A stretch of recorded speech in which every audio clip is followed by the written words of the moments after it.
अब कमल से महाराज ब्रह्मा जी का जन्म हुआ। ब्रह्मा जी उस कमल की नाल से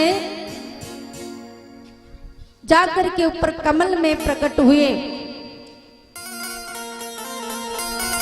अब ब्रह्मा जी पता लगाने लगे मेरा जन्म कहां से हुआ है। ब्रह्मा जी नीचे से ऊपर, ऊपर से नीचे आते जाते हैं, नीचे से ऊपर, ऊपर से नीचे। ब्रह्मा जी पता नहीं लगा पाए। तब जाकर ब्रह्मा जी के दो अक्षर, दो शब्द कान में सुनाई पड़े, ता और पा। ब्रह्मा जी समझ गए कि तप करने के लिए आवाज आई है, तप करे, तप जाकर के पता लगा सकते हैं। ब्रह्मा जी तपस्या करना प्रारंभ कर दिया। उसके बाद ब्रह्मा जी से महाराज स्वयंभू मनु का जन्म होता है कि ब्रह्मा जी से स्वयंभू मनु इत्यादि उत्र उत्पन्न हुए।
कहते हैं राजन, ब्रह्मा जी से उत्तानपाद का जन्म हुआ।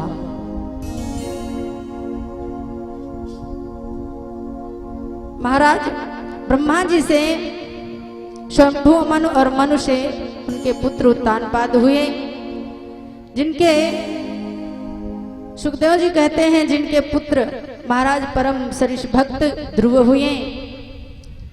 उन्हीं ध्रुव का ये चरित्र, पावन चरित्र हम आप लोगों को सुनाने का प्रयास करेंगे, क्योंकि ध्रुव अपने भक्ति के बल पर एक ऐसा अचल राज्य को प्राप्त किया, जिनकी भक्ति आज शास्त्र बखान करते हैं। महाराज वही ध्रुव, उनका ही चरित्र बड़ा ही पावन।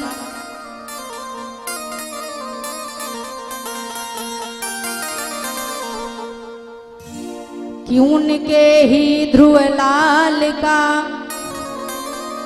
कहना है अख्यान, होते हैं असहाय के यो सहाय भगवान। जिनका कोई नहीं होता उसका परमात्मा होता है। उन्हीं का चरित्र श्रवण करा रहे हैं सुखदेव भगवान। और इधर मनु महाराज अपने बेटा उत्तानपाद को राज्य देकर के भगवान का भजन करने लगते हैं, और इधर राजा उत्तानपाद महाराज बनते हैं। उनके एक बड़ी ही सुंदर नारी रानी है, जिसका नाम सुनीति है।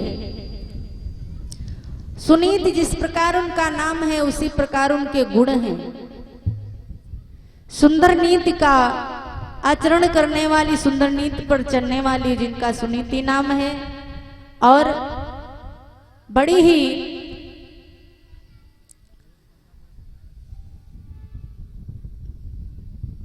बड़ी ही सुंदर सुशील और अपने महाराज राजा को पति परमेश्वर के समान मानने वाली सतियों में उनका नाम आता है सुनीति का।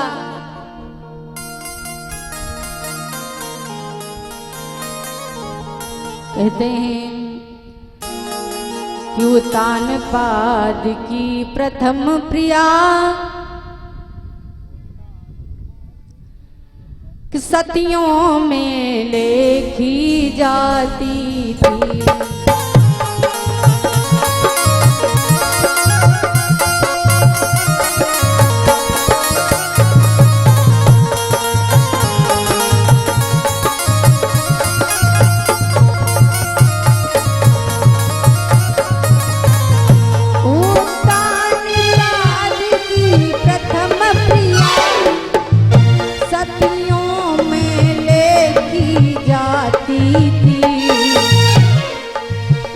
वह परम विनीता नीतिवती रानी सुनीति कहलाती थी।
महाराज उत्तानपाद की पत्नी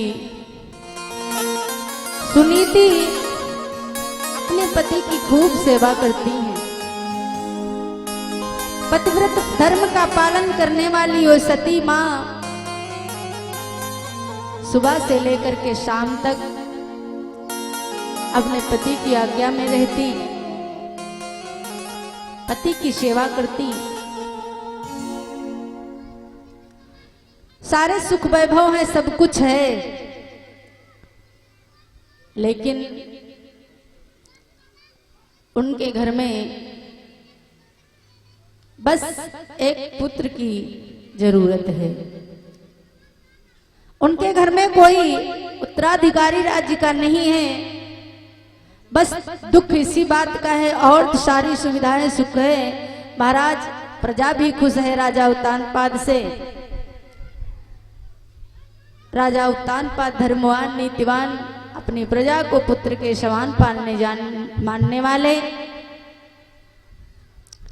लेकिन बस कमी है तो एक पुत्र रत्न की कमी है। लेकिन आगे कहते हैं सतियों में नारी का नाम आता है सुनीति का, लेकिन स्त्री वही है, नारी वही है। कहते हैं नारी तू नारायणी। नारी अपनी शक्ति को नहीं पहचानती। नारी क्या नहीं कर सकती, सब कुछ कर सकती है। नारी शक्ति बहुत बड़ी है, लेकिन वो अपने आप को अबला समझकर बैठ गई। वो समझती है कि हम पराधीन होकर के रहते हैं, मैं कुछ नहीं कर सकती। स्त्री सब कुछ कर सकती है, क्योंकि बताते हैं कुछ ही दिन पहले स्त्री ही तो थी। मानसूया ने ब्रह्मा विष्णु महेश को 6 महीने के बालक बना दिए थे। किसके बल पर? अपने सत्य के बल पर। सावित्री ने अपने पति को काल के गाल से निकाल लिया। क्यों? किसके बल पर? कोई जब तब करती थी, नहीं, अपने सत्य के बल पर। लेकिन आज की दौर में उससे बहुत विपरीत हो गया। अपनी शक्ति को भूल गई हैं। अगर अपने शक्ति पर, अपने सत्य पर टिकी रहे तो सब कुछ कर सकती हैं। भगवान भी, स्त्री ने ही भगवान को नीचे उतारा है और भगवान को आना पड़ा। कहते हैं अगर वो अपनी शक्ति का अनुमान लगा ले, जान जाए, तो पराधीन नहीं रह सकती और वो सब कुछ करने में समर्थ है। लिखते हैं, आइए 2 लाइनों में कहते हैं। चलिए एक बार जोर से जयकारा लगाइए। प्रेम से बोले वृंदावन बिहारी लाल की।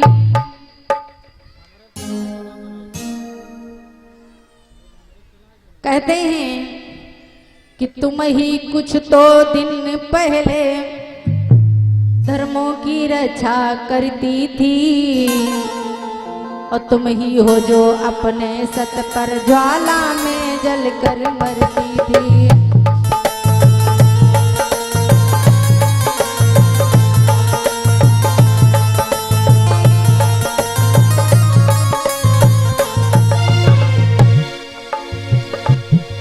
तुम ही वह पर्दे वाली हो जो रण में धूम मचाती थी,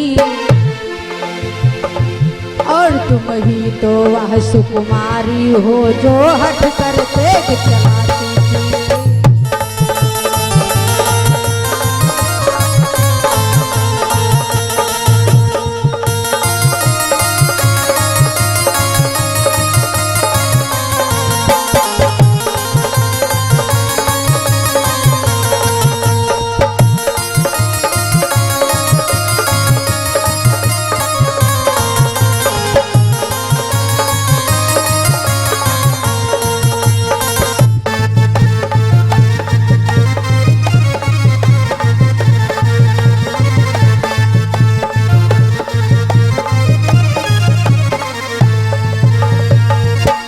ही थी जो रण में युद्ध करने के लिए तैयार हो जाती थी और हट करके मार करती थी, युद्ध करती थी।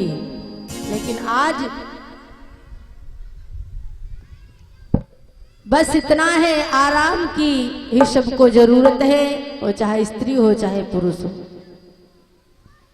अपने आप को, अपने शक्ति का अनुमान लगाना नहीं चाहते, सभी कायरता में जी रहे हैं।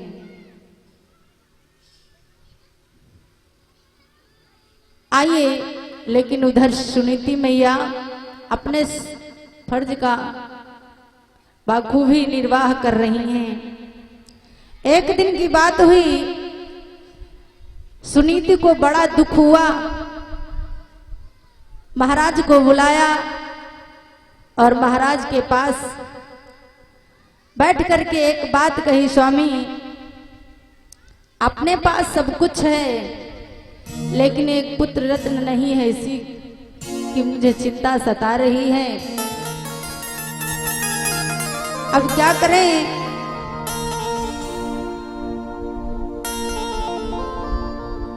आज रानी ने दोनों हाथ जोड़ करके महाराज बोली है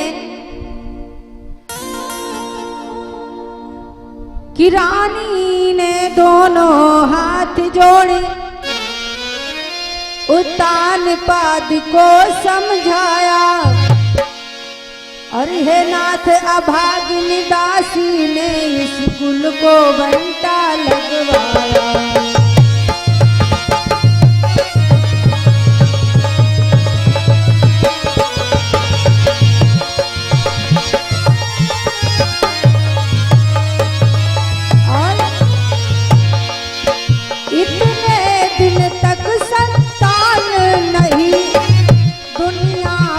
हंसी उड़ाती है दुनिया भर,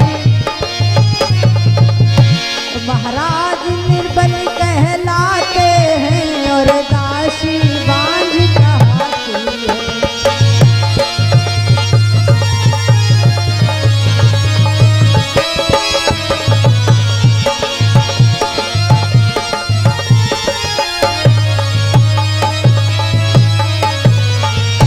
महाराज आज हाथ जोड़ करके बोली है, राजन दुनिया तुम्हें पुत्रहीन बना समझ करके दुनिया हंसी उड़ाती कि राजा सबके सब कुछ है, राजा के पास सुख वैभव धन दौलत दुनिया विश्व विजयी महाराज उत्तानपाद, लेकिन बात इस बात की है अगर एक पुत्र नहीं है तो उनका मुख देखना बड़ा अपराध माना जाता है, अशुभ माना जाता है, अशुभ माना जाता है। इसलिए स्वामी मुझे बहुत दुख हो रहा है, अब एक पुत्र रत्न की जरूरत है, मुझे बहुत दुख हो रहा है। उत्तानपाद ने कहा देवी ये तो ऊपर वाले की मर्जी है, वो कर सकता है, इसमें हमारा क्या दोष है, ना हमारा है ना तुम्हारा है, ये तो परमात्मा की देन है, उसकी बाग में फूल खिले ना खिले उसकी मर्जी है। लेकिन सुनीति ने कहा नहीं स्वामी मर्जी तो उसकी है लेकिन कर्म करना तो अपना काम है, कर्म करना हमारा काम है, फल तो परमात्मा देगा, कर्म कीजिए। आप कायरता के लिए प्रतीक हो रहे हैं, कायरता का अनुभव कर रहे हैं, ऐसा नहीं है। आप बताइए जो मैं कहूं सो करिए।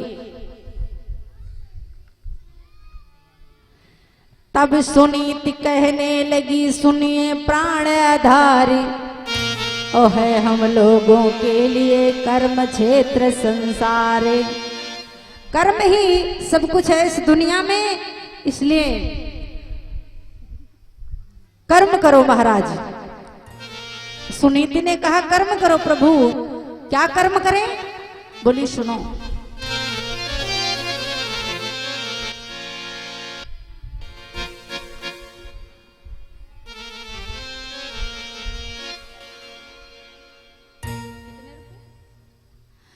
एक 101 मुद्राएं छोटे यादव लखनऊ की तरफ से भगवान के चरणों में सादर दान कर रहे हैं। परमात्मा से प्रार्थना सदा सुखी संपन्न बनाए रखें।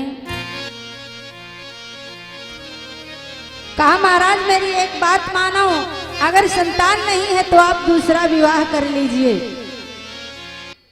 और इस राज गद्दी के लिए इस शरीर महाराज वंश के लिए एक दीपक होना चाहिए, पुत्र जरूर होना चाहिए, मैं यही चाहती हूं, एक पुत्र रत्न की प्राप्ति जरूर हो। इसलिए राजा ने कहा देवी ये आप क्या कह रही हो, पता है तुमको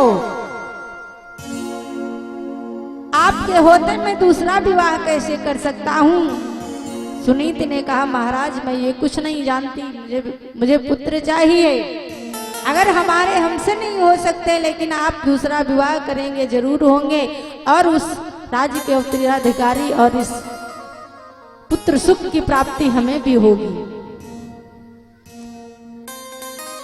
किन्नप बोले संतान से क्यों तन रही जलाए, अपने काबू में भला है कौन सा उपाय।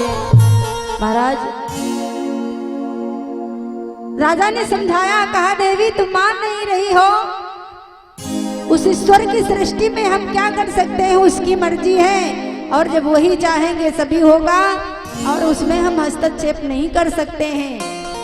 सुनीति ने बार बार कहा, स्वामी आपको दूसरा विवाह जरूर करना होगा।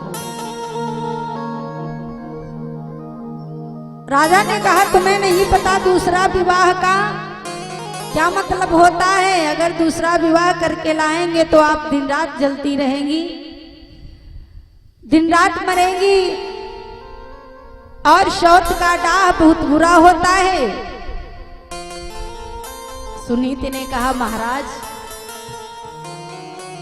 मैं जब शौच मानूंगी तभी तो मुझे दुख होगा, मैं तो अपने आप बहन मानूंगी और जो बहन की सेवा होगी मैं करूंगी।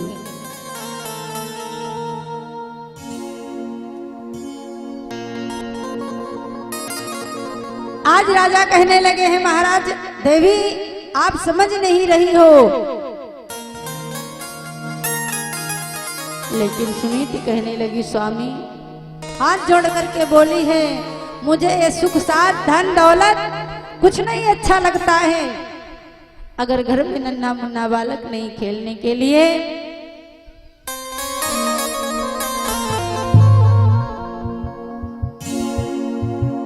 आज समझाने लगी है।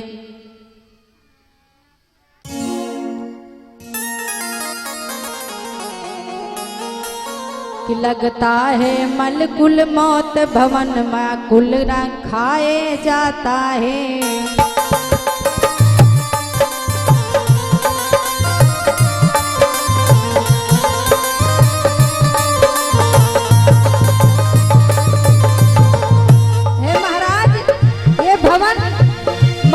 समान लग रहा है,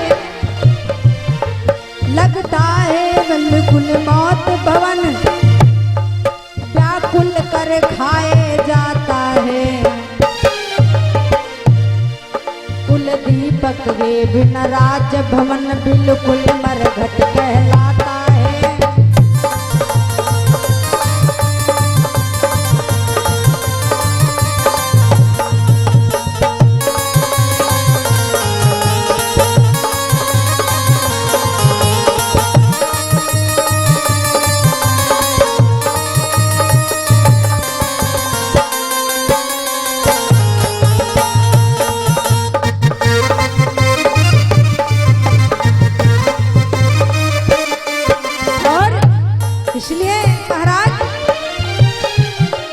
इसलिए प्रार्थना है फिर भी अब चुप की रहने दीजिएगा।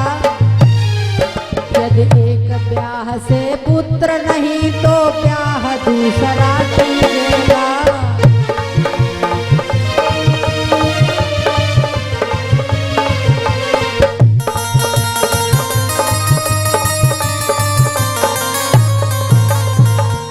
महाराज अगर एक नारी से पुत्र नहीं है तो आप दूसरा विवाह कर लीजिए।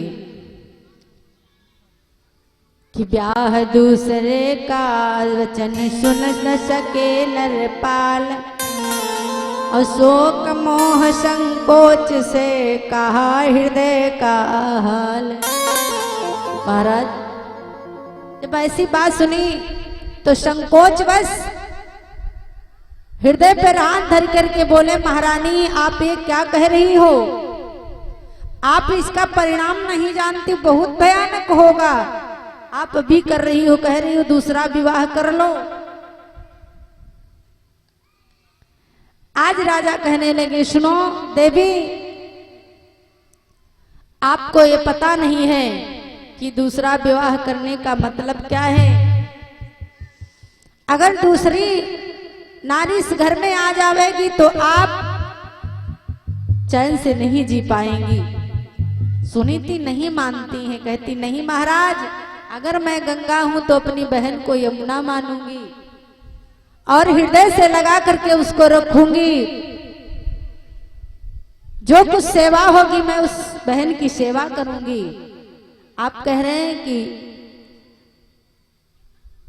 और वो व्यवहार मैं कभी नहीं करूंगी जो मेरी बहन को कष्ट दे। और तानपाद कहते हैं देवी आपको नहीं पता है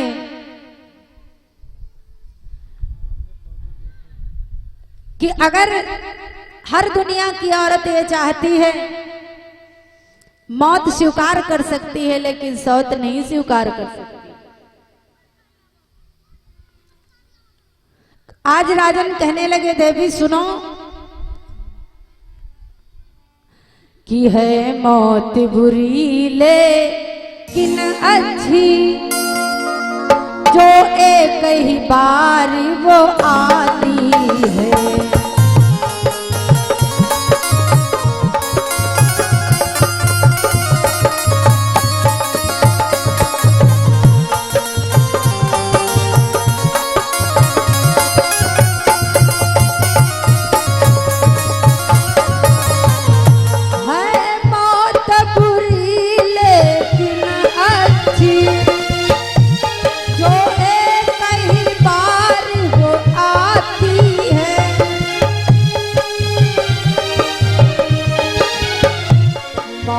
से सौत सौ बार बुरी, जो छाती दिन रात जलाती है।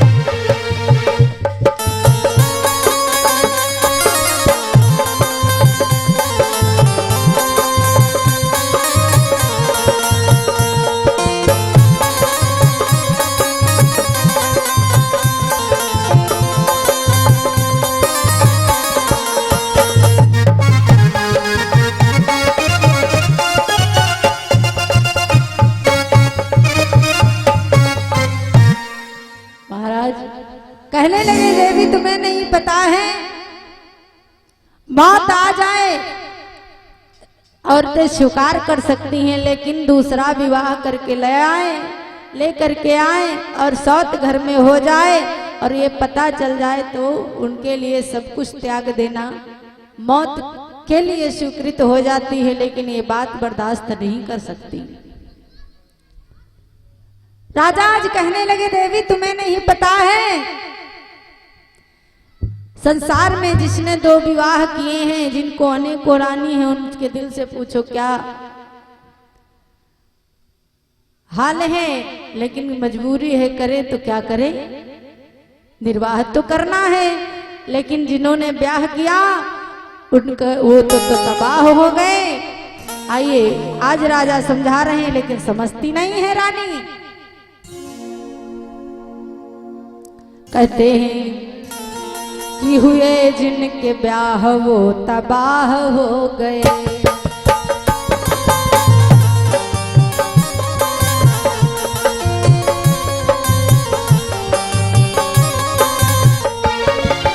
किए जिनने 2 हाय किए जिनके ब्याह 2 तबाह हो गए।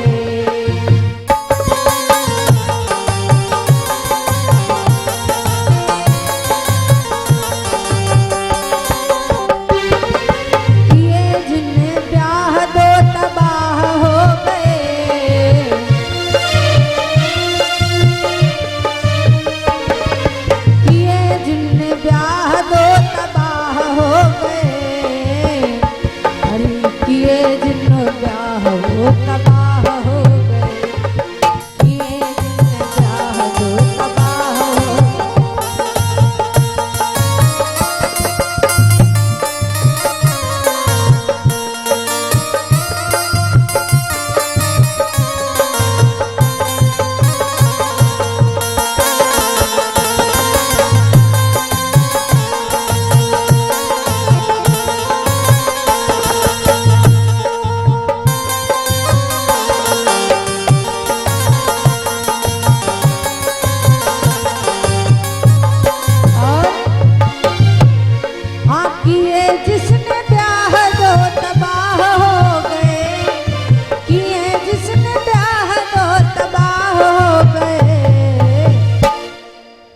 दादा पोते सात पुस्त दाग हो गए, दादा पोते सात पुस्त दाग हो गए।